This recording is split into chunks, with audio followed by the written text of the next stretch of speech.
قلعونا الجزمه يعني دي هنهرب فيها ايه الجزمه؟ ايه اللي هيتهرب جوه الجزمه يعني؟ الباص جه، انا خايفه قوي يا لحظه العظيمه، قلبي بيعمل كتير عليا الطلاق، انا عايزه اصوت من الفرح.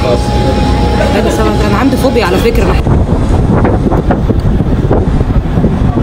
ربنا يوصلني بالسلامه ويوصلكم بالسلامه.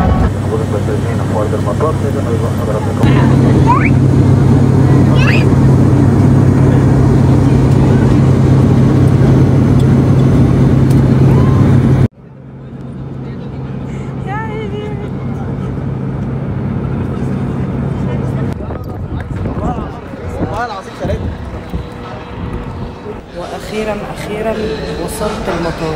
بعد ايه بقى؟ بعد ما قعدت اعيط واصوت. كانت في بنت جنبي يا عيني مسكت ايديها دي تقريبا انا كسرتها لها من كتر ما انا كنت خايفه وعماله بعيط والناس تضحك في الطياره. الصوت ركنت لوحدي بعيد عشان الناس اول ما شافوني قعدوا يضحكوا عليا. فيها يعني يا جدعان انا عندي فوبيا يعني عادي بتحصل.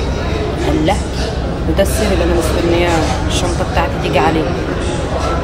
انها رحله ممتعه، نستمتع بقى نستمتع. كفايه عياط بقى وكفايه هم وغم وطاقه سلبيه. انا مش عارفه اروح ازاي، ارجع تاني ازاي.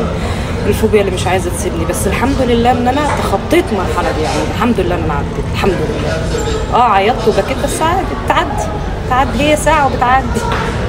تعالي لي يا حلوه تعالي لي يا بيضه. هوبا. بمناسبه بقى الطيران ثانية واحدة عشان انا بقول ستوري.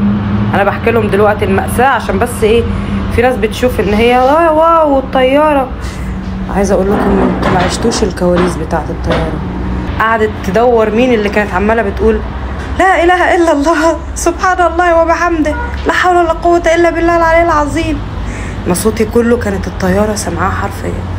لما نزلنا وركبنا الباص مفيش حد سابني الا وضحك عليا. دي فوبيا يا جماعه، ما بحسش بنفسي يعني.